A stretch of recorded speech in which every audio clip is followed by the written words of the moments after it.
Hello, everyone. Hello. My name is Dr. Sobyl Bunis, and I am the founder of the Emotional Clearinghouse. And it is with great pleasure that I welcome you all here today for a conversation with myself and with my dear friend, Beth McDonald, on Hi. astrology as a healing guide. Were you going to say something, Beth? Just waiting. Just hello and welcome. I'm Beth McDonald. I'm an intuitive and an astrologer, and and a business consultant. I specialize in business and legal and political things. And I work a lot with peak performers, and that's what built the bridge between Sobyl and I. That's You right. know, people who are ambitious or in a lot of pain, or both. Like, Right. they don't have to mess around. They don't have the time to mess around, and they want to get down and dirty with it. They want to clear the blocks to whatever their strategy, their goal is. And so, working together with Sobyl, we've been able to help people fast track a lot of their projects, their life goals and whatnot. And then Sobyl got the brilliant idea that we should talk about this. So here we are talking. Here we are talking about this, and we do love to talk. So As we do love to talk. this is the second episode of a program we're doing called Astrology as a Healing Guide. Now, last month we had a deep dive into Taurus, and of course, this month it's all about Gemini.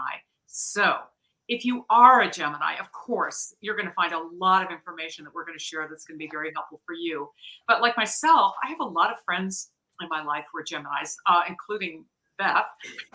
And so, having a Gemini in your life, this information that we're going to share today will help you understand them more deeply and help your relationships be more deep and rich and wonderful. And then, of course, Beth has taught me that all of us have all of the signs present in our chart to some degree. So I can almost guarantee that even though this is about Gemini, you're going to find something powerful to relate to here for yourself, whether Yeah. you think it's in your chart or not. Now, after I'm going to give you a tiny bit of background about myself and then my very brilliant friend, Beth McDonald, who's just a wonderful friend and collaborator and consultant. We are going to let her dive into Gemini, and then the two of us are going to go back and forth talking about how do we use, healing tools like what I specialize in, which is emotional healing. How do we use tools like emotional healing and all the other advice we give to help Gemini or any sign find their health and well-being and balance? So I've had 35 years of experience as a holistic chiropractor, and I was very fortunate that right out of school, I was trained in using what are called emotional healing or emotional clearing techniques. Now, it turned out that people's emotional pain and emotional stress really turned out to be at the root of most of their issues, whether those issues were physical, health issues, or emotional issues. And so over the years, I've gotten more and more deeply into emotional clearing because stress and emotional pain, especially where it's stored in our bodies, is at the root of so much of our illness. And so Beth and I, as she already mentioned, we have been collaborating really well over the years. Her work with astrology, with consulting, and her psychic abilities has given my clients an insight into themselves that we then can take and use to guide our emotional clearing, and vice versa. I've been doing emotional clearing work that then gets handed over to Beth, and it facilitates the work she's doing with clients. So it's a wonderful, wonderful collaboration. And today it's all about Gemini, and I'm so happy to hand it over to you, Beth, to take that dive with everyone. Okay. Awesome. Thank you so much. I also want to just say one little flashback kind of a thing to our last episode, which was about Taurus. It was very, very timely because one of the things I didn't know when we did that was there's this rolling stellium of 3 planets, which are marching closer and closer together through the sign of Taurus and becoming more and more intense. And I have had this explosion of phone calls since our last episode from Taurians or people with a Taurus rising or a Taurus moon or whose husband's a double Taurus or whatever. And it's just kind of like, oh my gosh, this is hard. Why is it so hard right now? I'm like, oh, I probably should have mentioned that last time, and I'm sorry, but I know now. And so, there's a lot of emphasis in Taurus right now, even though the sun is in Gemini right now. Okay. And so as Taurus is relational, but your relationship success often depends on a lot of the Gemini issues. Are you grounded? Are you reliable? Can you communicate appropriately in real time? You know, Geminis struggle with this. I know it. I am one. Yeah. And yes. And so for those of you who may be in the midst of a bit of a kerfuffle somewhere, or at least some discomfort, know that at least a piece of it is going to be about harnessing, improving your Gemini skills so that you can use them in your most important relationships, your personal relationships, your love relationships, and then also some of the other ones that Gemini rules that I may just jump into right now because we're here. Jump in, Beth. Jump in. We're ready. We're ready. I can cover the historical part at any juncture. Okay, every sign rules different aspects of life. And one of the aspects of life that Gemini rules, because it is the twin, is twins. But even if you don't have a twin or no longer have a twin, if it was a vanishing twin, you've got which we're going to come back to, because that's like Gemini. The relationships that Gemini rule are very narrow, but they're very deep. And it's siblings, especially twins, and in-laws, and aunts and uncles and cousins, but then also, because Gemini rules neighborhoods, your neighbors. And so interestingly, a lot of the issues people are calling with right now, you know, so much of the time it's like parent issues, you know, and right now it's a lot of sibling issues. Granted, they might be trying to deal with mom and dad. You know, is it time, you know, mama just got a dementia diagnosis. How are we going to handle this? You know, that kind of stuff. But Gemini rules a certain niche of family and community relationships. And so if you are a Gemini, you will have a very important focus there. And if it's not easy, if it's not going well, this is where working with Sobyl and I can create greater ease. In fact, the first one we ever did 6 months ago, the first podcast we ever did was family relationships, you know, and so it's important to understand the blocks you have, what your part in it is, so that you can unhook it. We can't always control the actions of others, but we can show control to greater and greater degrees as we heal how we are showing up. Exactly. And as you dive deep into that, a lot of times for Geminis, well, for people, but especially with those with strong Gemini, and especially if we've seen this a couple of times with double Geminis, people who's like sun and rising or sun and moon. It seems to be more of a place where this happens, but it's the concept of a hidden twin or a vanishing twin. And so at this point, I'm going to toss it back to Sobyl and let her talk about how this manifests in people's emotional experiences and then what she does for it.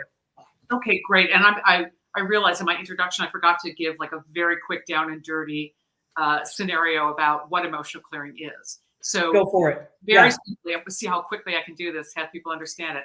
Our bodies hold onto and store memories of things that happened to us in the past that felt traumatic or threatening on some level. And those stored pains and emotional traumas sit there, and they sit there like little emotional buttons. And then in our day-to-day lives, things happen, or we run into people, or things happen that remind us on some level, on some deep unconscious level, of those stored emotional traumas and that stored emotional pain. And what happens is it pushes the button, wakes up those painful emotions, and brings those feelings screaming into your present. And what ends up happening is this is all happening unconsciously. So suddenly out of the blue, you're upset and you don't know why. Suddenly out of the blue, you're in a fight with someone and you don't know why. Or you woke up in the morning and you were making really great progress on your project. And now all of a sudden, boom, you hit a wall and you crash and burn. And then you say, oh, I sabotaged myself. So all of these things can happen as a result of stored emotional trauma.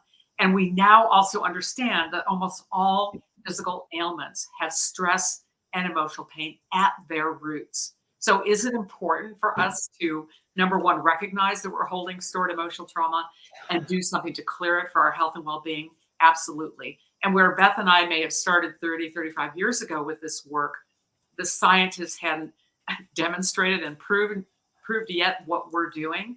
But now there are so many books out there, so much research out there to prove that, in fact, this is all very real. It's very well documented. It's not just an idea that a bunch of old hippie doctors had. It really is real. Yeah. So now we're going to talk about what we call the vanished twins. So we're here today to talk about Gemini, and Gemini represents twins, but it represents one twin that was lost, right? That's the story. That's the myth. Yeah. It is that there were twin brothers and one was lost. Yeah. And the remaining twin suffered from that disconnect, that powerful loss of the twin and the twin soul.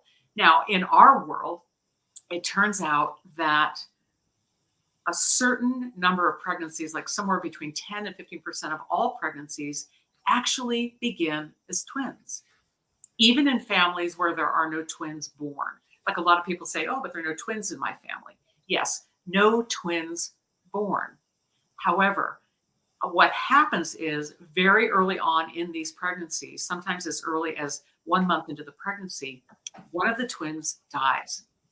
And that tissue is either expelled from the mother's body, or it's absorbed back into the mother's body, or in rare circumstances, the twin tissue is absorbed into the surviving twin's body. And then down the road, this surviving twin may have a serious health issue. They go and they have some kind of an x-ray and they find out they have an extra kidney or an extra ovary or a pair of a cyst that has teeth in it that turns out to be twin tissue. So that's more rare. But what we figured out in the world of chiropractic emotional clearing work many years ago is that a lot of people are holding emotional trauma from having lost a twin when they were in utero. And it's huge. It means that when you were in utero, you had a twin soul there with you. And for whatever your religious or spiritual beliefs are, most people would recognize that there must be some powerful reason for those twin souls to be present together, and some other powerful, and maybe something we'll never be able to understand, some other powerful reason why one of them dies and leaves. But the surviving twin is now born having experienced this profound loss. And what I have seen over the years and what Beth has seen over the years are some pretty classic patterns. One is what looks like real survivor skill, like somebody who went to war, right? And lost all their men in a fight. Yeah. They are the one that survived, and for the rest of their lives, they're living with that guilt. The other thing we see, which is classic for Gemini, I've discovered through Beth, is that feeling of isolation. So even though you might be surrounded with people who love you, and like you might be in a crowded room and feel all alone because of having lost the twin. There's this chronic feeling of being alone. And the other classic one I see, a couple of other classic ones, is sometimes the surviving twin is a true workaholic driven human being, because what they're carrying is this belief that I have to come into this life and perform for two. I have to be good enough to, number one, justify my having survived. And I have to be here and fulfill on everything that we would have fulfilled on together. Some of those people have an unexplained grief that doesn't make any sense in terms of their real day-to-day life, but they're carrying this deep grief. Yeah. And the other one that's classic and that we're going to get into even more later is what I call people who are oversensitive, who have no ability to have healthy boundaries around other people or around other emotions.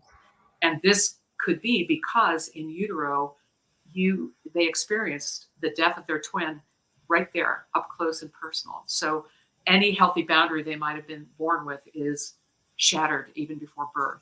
And that can lead to being incredibly sensitive to what's going on around you, and the inability to say, in terms of boundaries, this is me, that's you. I can say what's okay for me and what's not okay, and say no.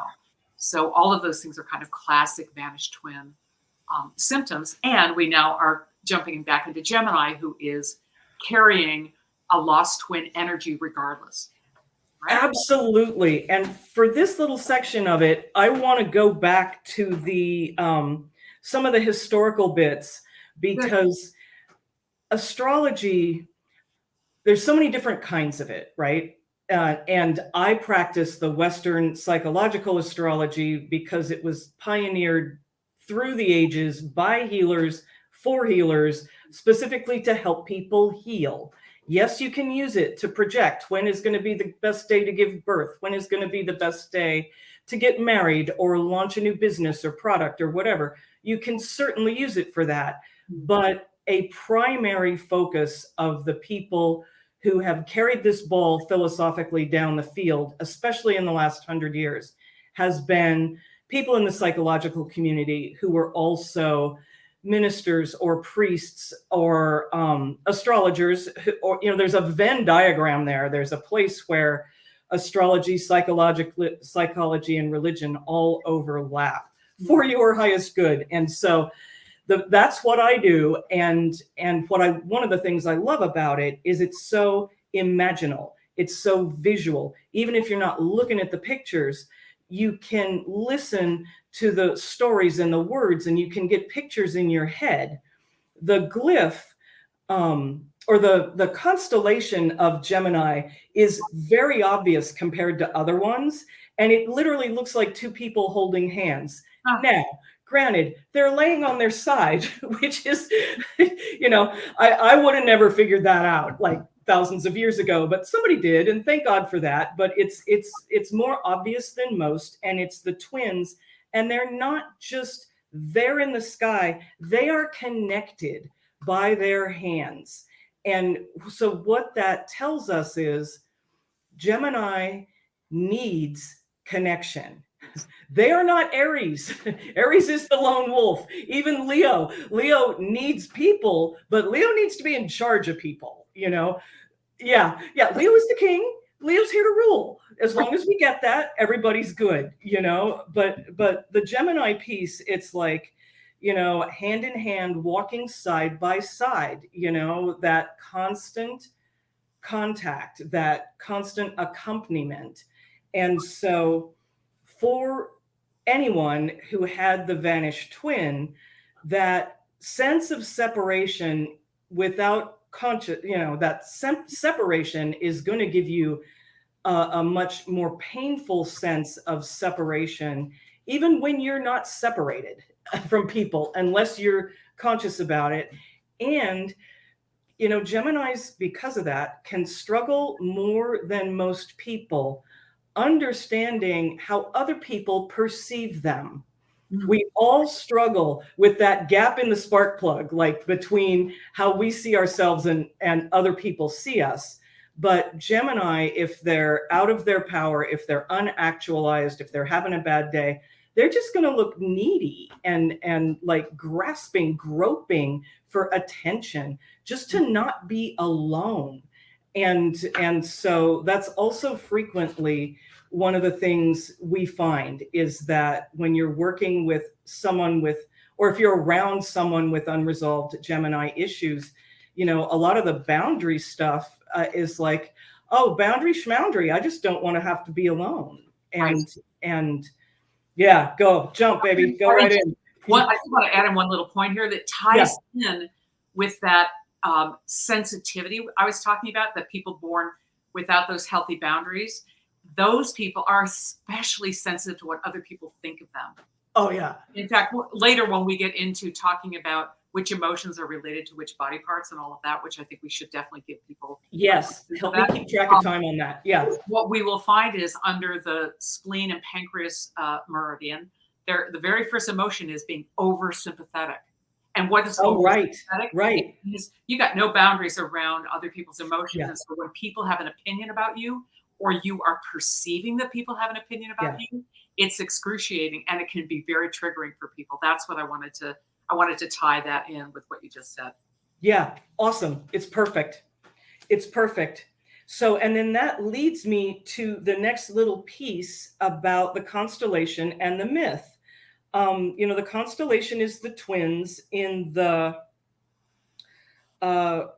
Greek part of it, they were named Castor and Pollux, and they were twins who were warriors. They followed Jason. They were Argonauts, and they were traveling around looking for the golden fleece, which was they were looking for power.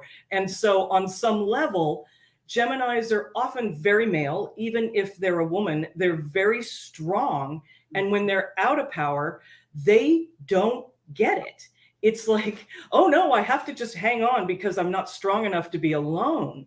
And so one of the most rewarding things we've been able to do is like when people can resolve those unresolved causes of their sense of loneliness, isolation, alienation, then they're freed up and can access their inner strength, their inner warrior, so that they are less needy and can face whatever it is they need to face in any given time.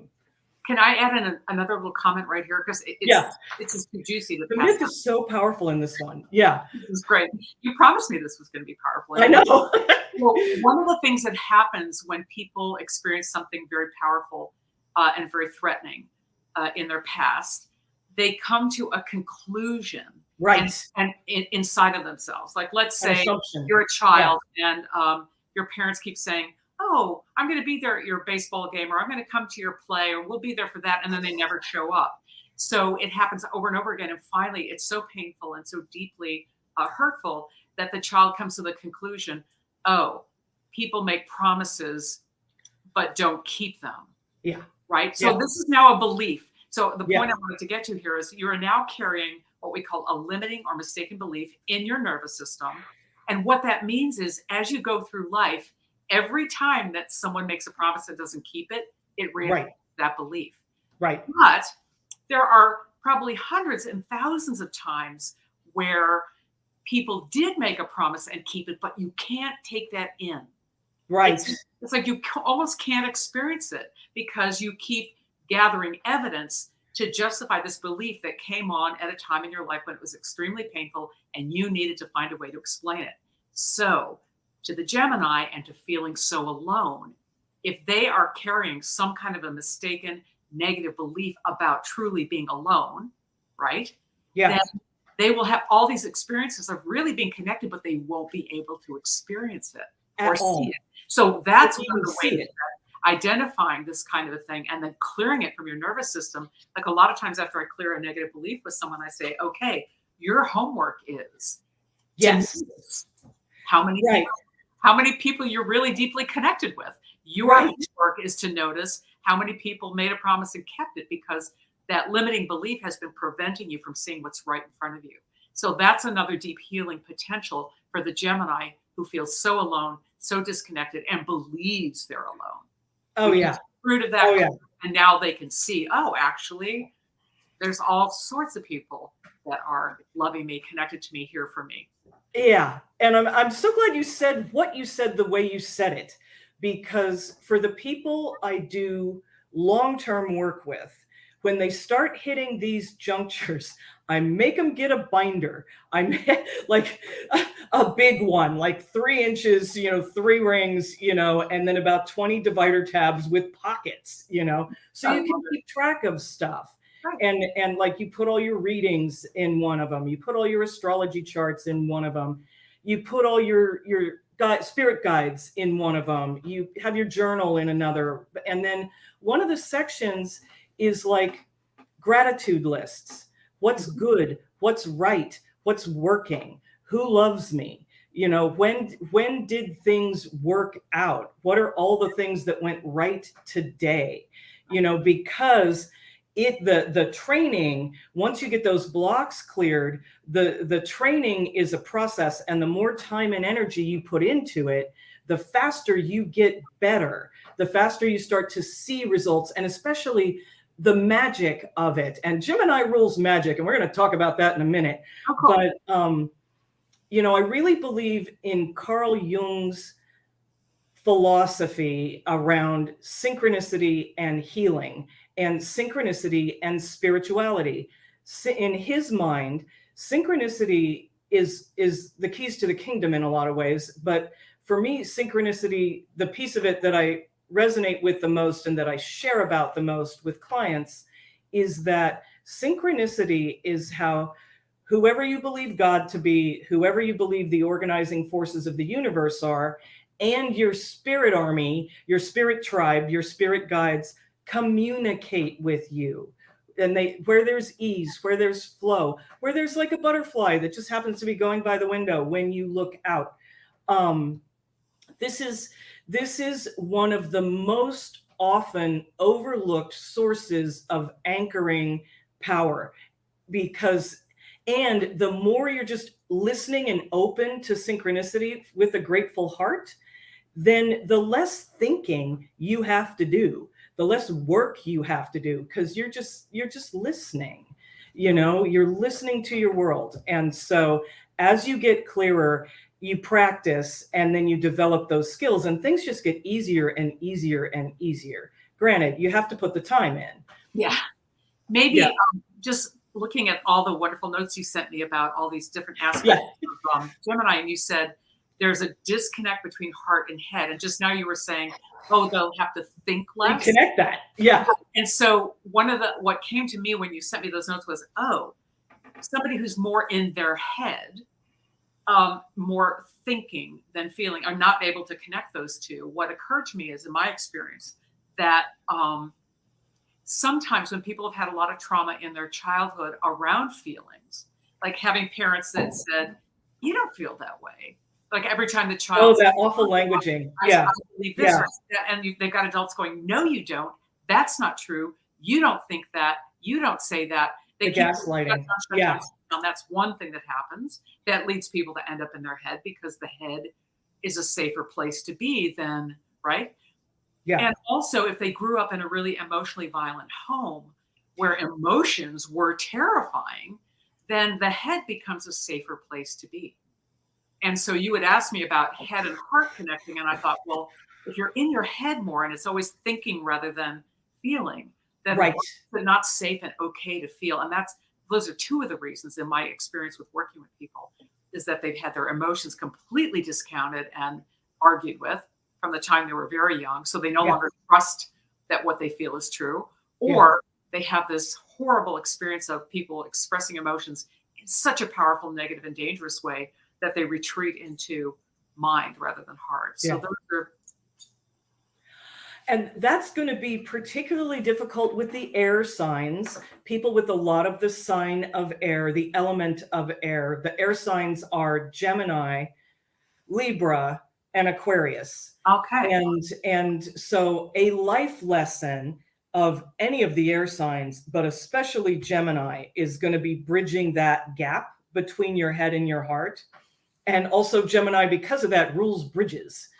Because of that and some of its other, mythological roles. But another piece to that, if you were a very sensitive, intuitive child, and I see this a lot in working with psychic children whose parents aren't on board or don't understand the soul they brought in, or adults who, through the healing process later, realized that they were intuitive from a very young age, but the way they were shut down around that put them up in their heads.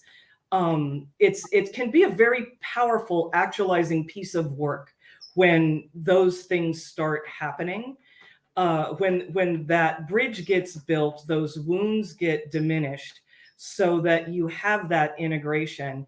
And that's one of the things that contributes to being a healthy empath and being able to use whatever your own insights and psychic abilities are with greater confidence and peace and less mental struggle. Because that's the hardest part with intuitives or your own intuition, whether or not you're a working psychic. There's this huge misconception about getting information. Getting the information is never the hard part. The hard part is being present with it, Right. understanding what you are and are not to do about it, and then having the discipline and the focus and the groundedness to do whatever it is they want you to do or not do. And it is the biggest part of any kind of ongoing training I do with intuitives, where it's just, or even just people who are like, I want to use my intuition better.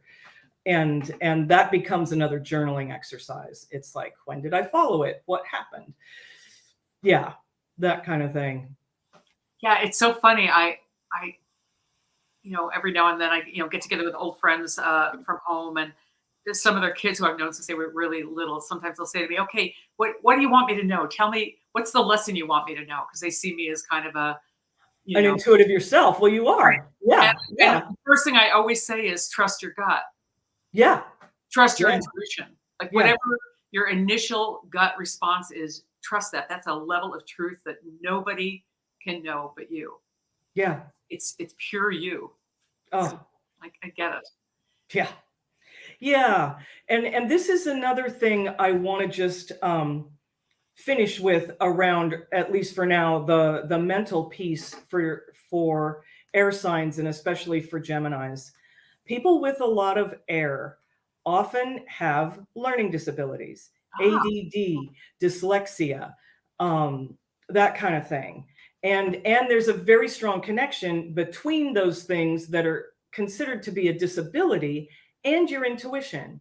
And so uh and then, air signs tend to be a lot smarter than the average bear, but if you've got this emotional disconnect and or you've got a strong intuition that hasn't been supportive, you're going to get branded as dumb or lesser, you know you're going to be in the remedial classes, and I can say that from personal experience because it happened to me. I was told all my life that I wasn't the smart one, and later I found out it's like, oh, I've got a Mensa IQ. I just have like processing issues. I'm dyslexic. I reverse numbers and letters, or even in my speech. Like at the first talk we gave, oh, I'm like, she's a Leo with a Virgo rising. And it's like, no, honey, I'm a Virgo with a Leo rising. It's like, that's how it manifests. And so if you're the Gemini and you're struggling with this, it's like, I know I'm not stupid, but I'm having trouble. Or I'm being branded. That's a place to look. And that's where emotional clearing, again, can get the baggage out of the way so that you can better trust your perception, and build a stronger connection between your head and your heart there. Or if you're the parent of a child that's struggling, call us, because there's a lot of tools we have in our respective tool bags that can help, especially around special education stuff. And, especially in public schools, kids are just not getting the help that they need. And there's a lot of things we can bring to the table. there's also, I think this, tell me if this is a decent segue. You had sent me in the notes something about that each sign rules a certain age. Oh, Lord. Right? Yeah. And you said that Gemini rules age 4 to 6, right? And so when I read that section, I went, oh, 4 to 6 is so interesting because in my experience with emotional clearing, we're always going back to what age, Yeah. age did this original trauma take place so that we can find it and clear it. We're always looking to see when things happened. And whether if it happened in utero, like vanished twin, okay, that's that used to be the earliest thing we thought that we could ever find. Of course, now we're looking at ancestral patterns, cultural patterns, family patterns, etc., or things from old soul experiences. But Yeah. so in utero was as far back as we went, but then we would test to see did this original trauma take place between the ages of 0 to 5, birth to age 5, 5 to 10, and we would narrow it down. So what's interesting about 4 to 6 is that when you're at closer to 4, like 4 and 5, a child is still a little too young to really be self-aware and to understand a lot of what's going on. Yeah. Once you get to age 6, 7, and 8, that's when a child developmentally starts to become self-aware. So this Gemini Right. is really interesting because things that happen to a Gemini, with 3, 4, and 5, let's say, if they are holding on to that trauma, it goes in a very deep survival primitive way because they don't have the ability to Yeah, understand. But yeah, so once you get to age 6 and beyond, something that happens to the Gemini and it goes into their energy field, it gets locked in. They are self-aware, so they could almost be carrying it like a belief system. Now, in terms of helping the Gemini heal things between the age of 4 and 6, anything around age 6, I could practically guide someone just by talking to them to find out what they're carrying from age 6, like in terms of like yeah, a limiting belief. And they could find it and maybe even clear it on their own because of their self-awareness. But when right. something gets locked into the nervous system without the self-awareness, it sits there in a primitive survival kind of way. And Yeah, usually those kind of memories, you need someone to help you find them because they're right. so deep and so Yeah, unconscious and so threatening and painful and survival based. It's harder to find that on your own. So yeah. I wanted to distinguish that. When you sent me that note, 4 to 6, I thought, oh, that's an interesting age because it really crosses a couple of important developmental ages. Yeah, and this is where the other thing, and we've kind of alluded to this in a number of our other talks, and it's led to kind of, and then the stuff that was going on before the talks that led to these talks happening. Um, the bane of my existence right now as someone in the healing and the helping professions is that as Americans, we are in such a deep, profound, prolific mental health crisis. Yes. And it's granted, this has been going on for a long time. Our public policy has never prioritized the things that contribute to creating and maintaining mental health, from maternal care to public school educational programs, making sure people don't fall through the cracks, making sure people graduate, then have educational opportunities. Like, we just don't do that. And now we're reaping the rewards of what we've sown, and all we can do is try and fix it. And one of the things that's so problematic right now is our communication. We talk at each other, not to each other. And then that gets back to that whole kindergartner kind of communication dynamic. Like, we're talking at each other, or just talking to fill space. Hey, look at me. I have a million questions. It's the way we are communicating is not helping. And the sign of Gemini is all about communicating. And on a bad day, you're unactualized Gemini, you're unhealed, your Gemini carrying a load of baggage is going to look like a kindergartner with no impulse control and no self-awareness, no situational awareness, and just can't shut up. On a good day, there's going to be what I've come to call intellectual curiosity, where you can stop and listen at vital junctures, and you can not respond all about you, and your response when there's a break in the conversation can reflect intellectual curiosity about the person or the issue, or why the person thinks that way about the issue. We all are being called upon, especially right now when there's so much energy in Gemini, which we're really being called upon to remember or learn, take it to the next level, wherever you are in the process, how to be a better listener and a more sophisticated communicator. And that's, again, where blocked emotion can really get in your way, especially if you struggle with neediness or loneliness. You might not even be aware of how you're showing up in conversation. Exactly. And so much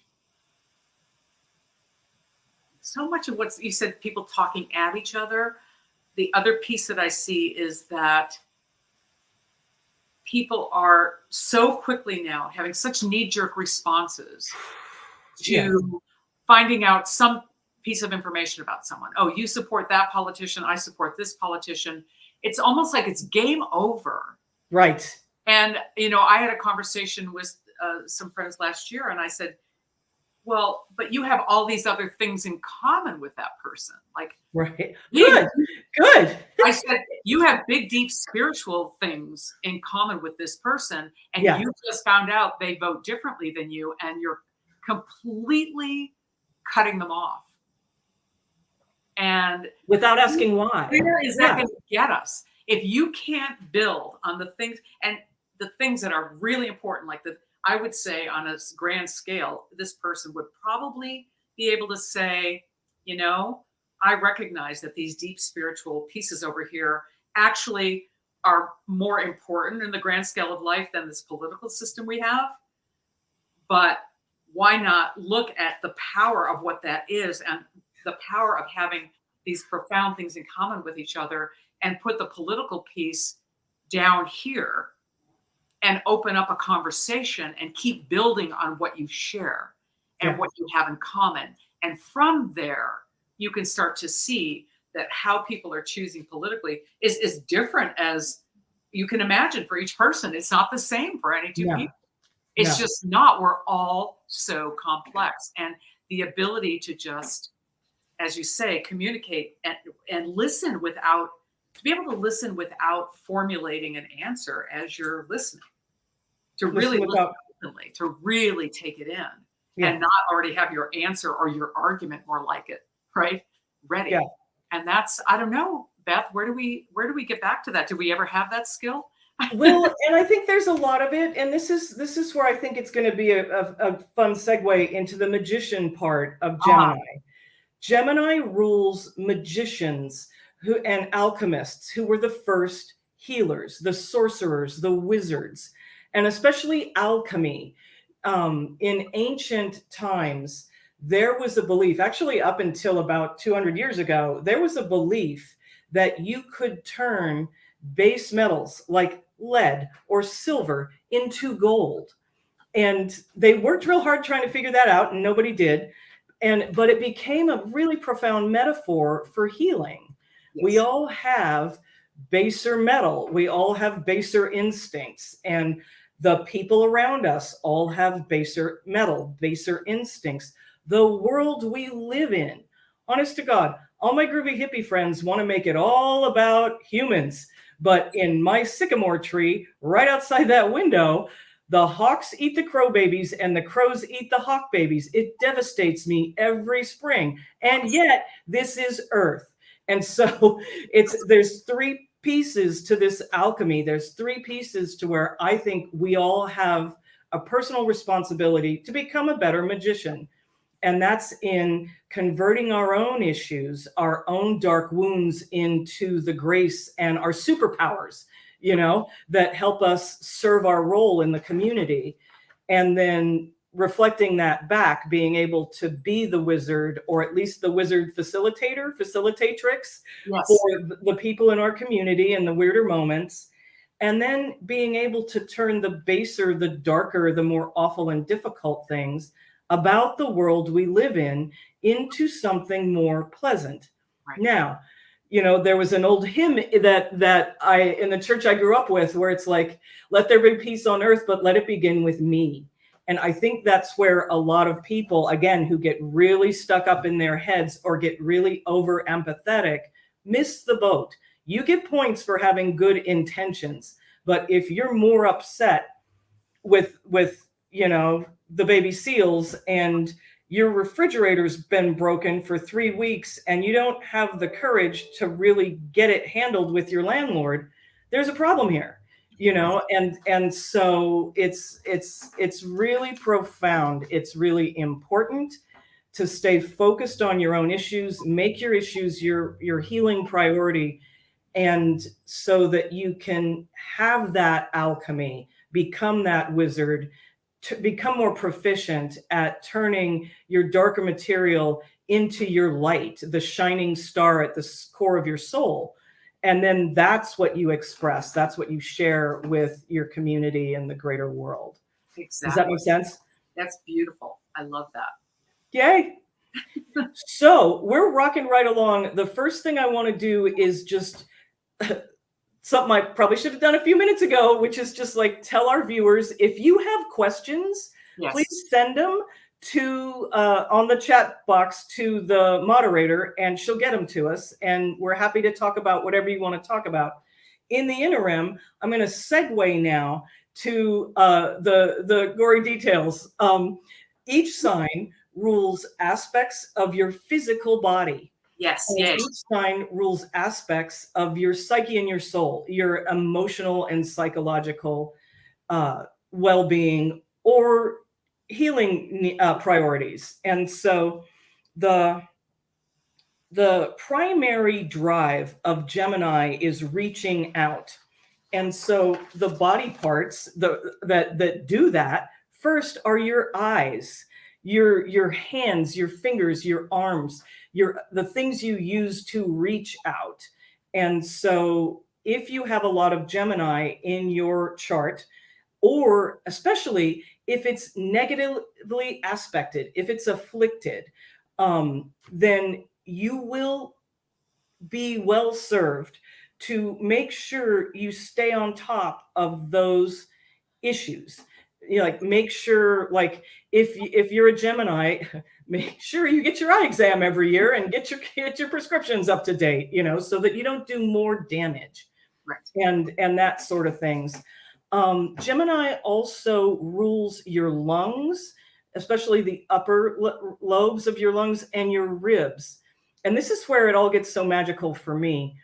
In acupuncture, in Eastern medicine, the lungs rule sorrow.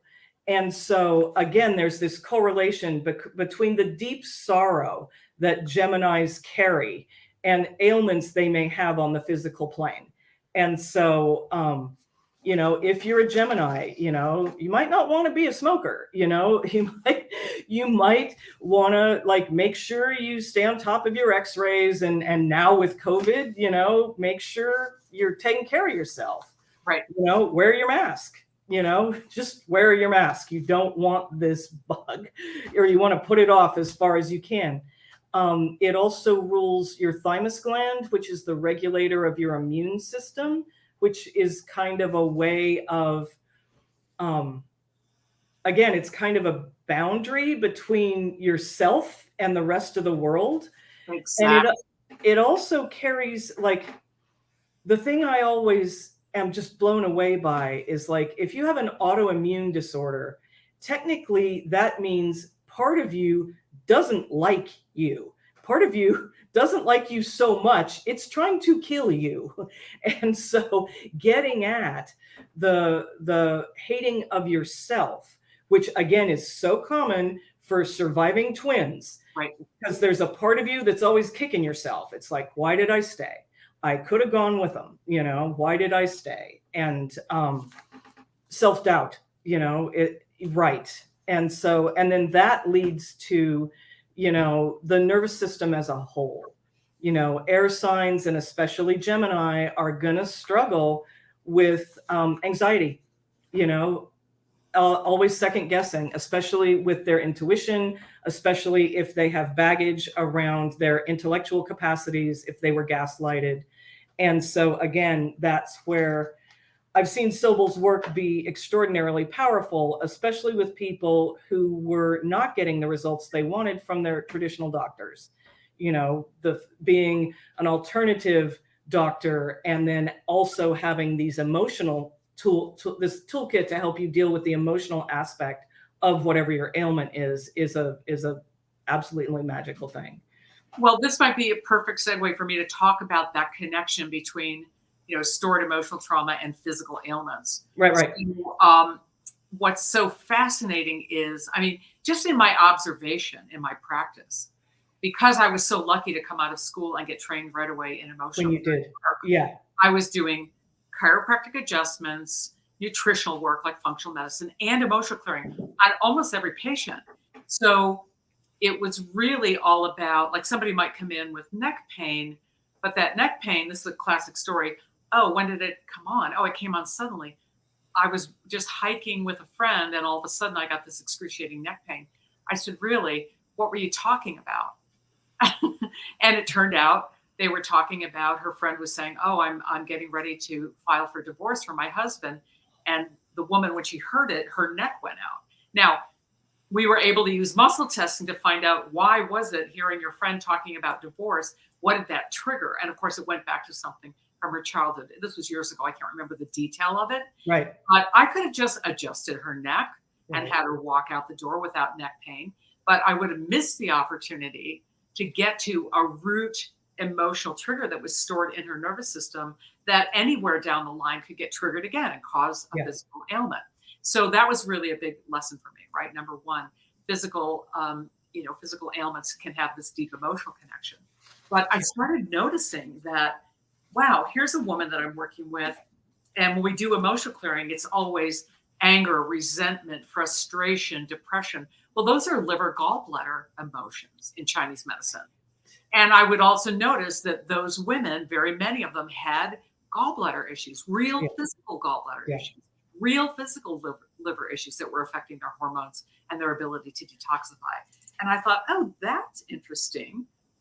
I have people with a lot of gut issues, like chronic bowel issues, Yeah. bowel syndrome, Yeah. leaky gut, on and on and Yeah. on.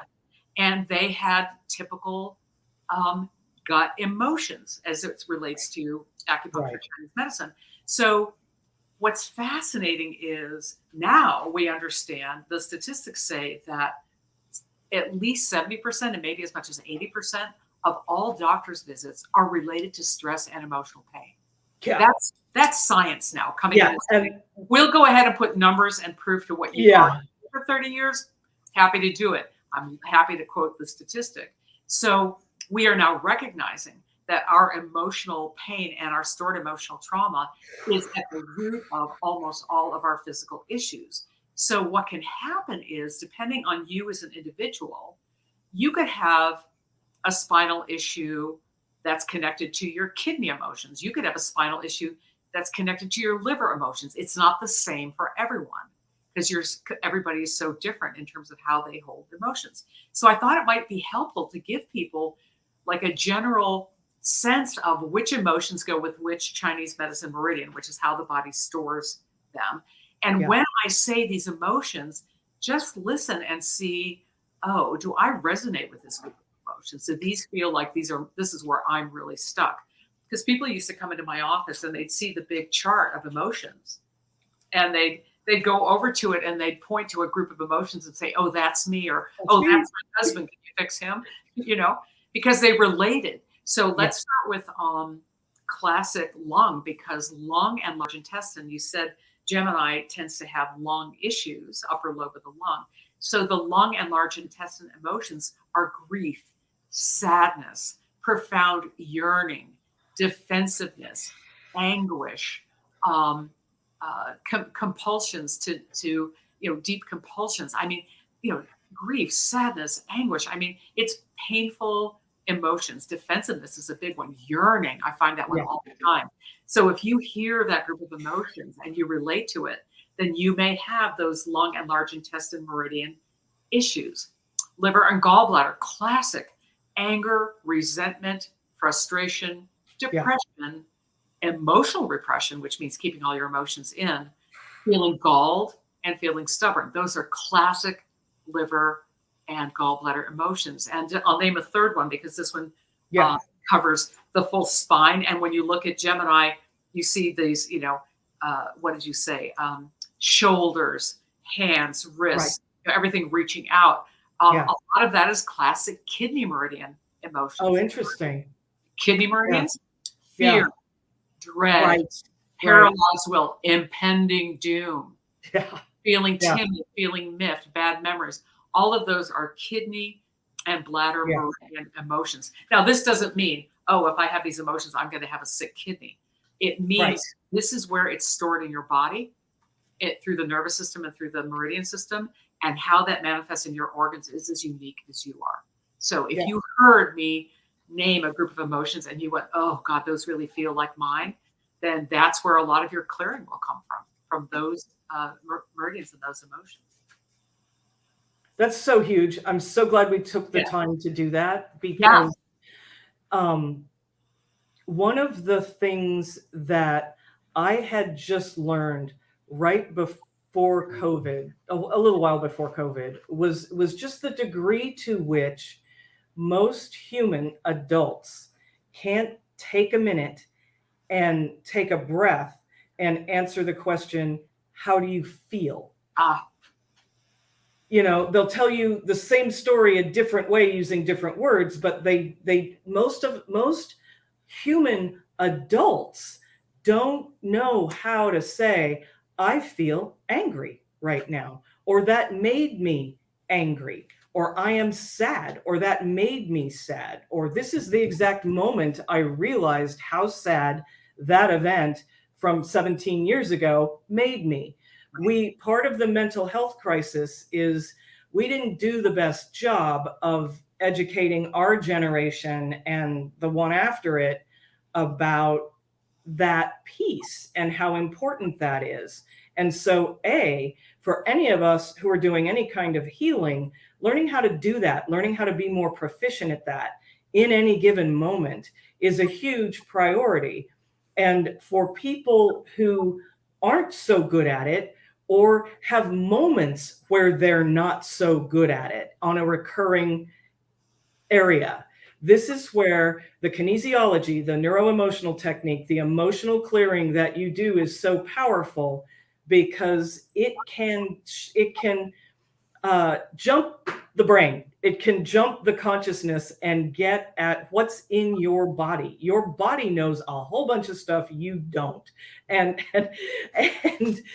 one of the things I love about this method and so many like them is that it can so shorten the process. Right. I first started therapy at 18, and there weren't these kinds of things. You just sat there and talked until you went broke or couldn't take it anymore.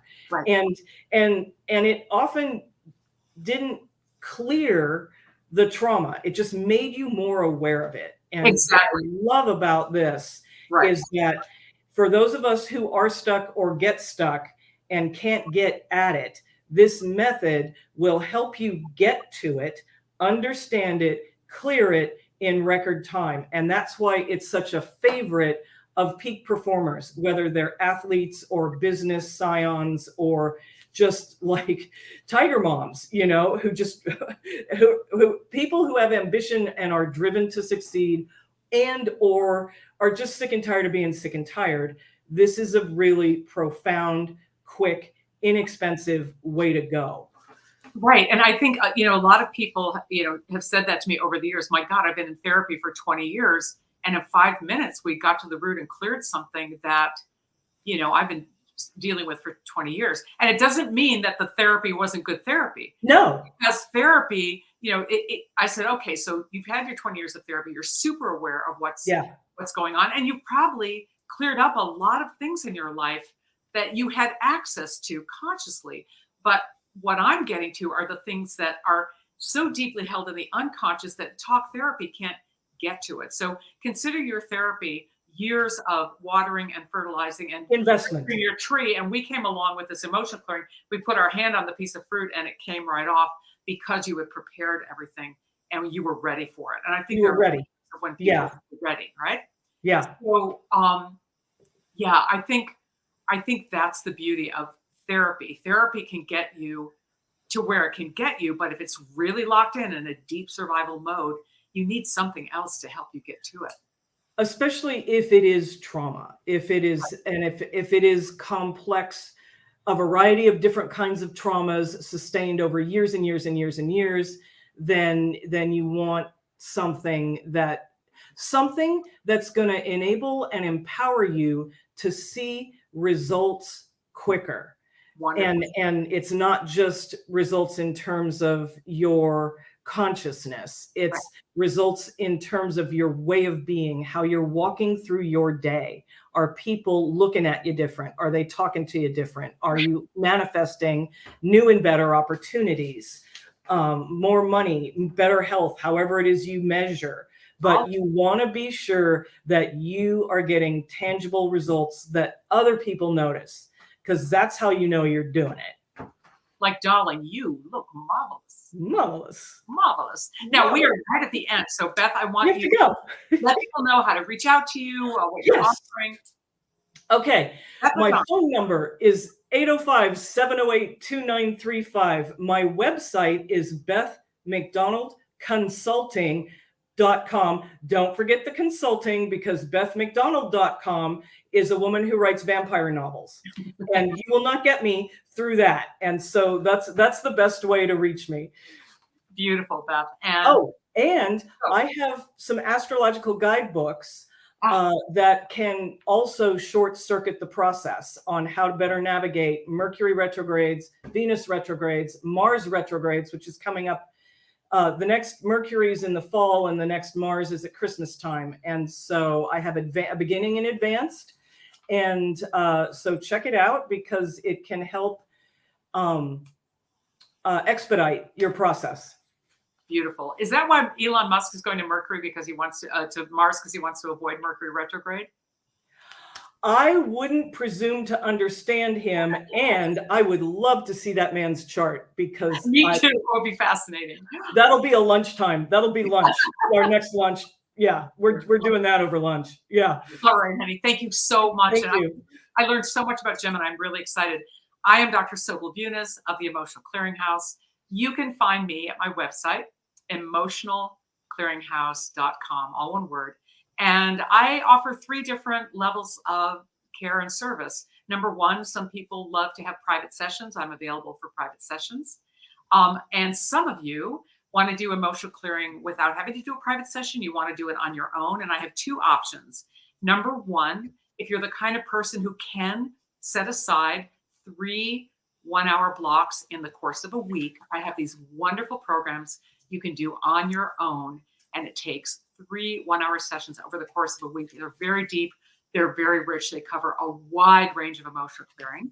And then for those of you who want to spend less time and maybe have a less expensive, more accessible program, I have a membership. And that membership will bring you every month a simple 1/2 hour emotional clearing on a brand new topic each month.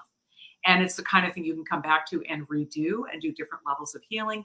And it's the kind of thing you'll always, as a member, have access to the archives. So that's what I've got to offer. You've heard what Beth has to offer. It's been such a pleasure. I think we could go on forever about Gemini, but we covered a lot. I'm really have to stop now. Yeah.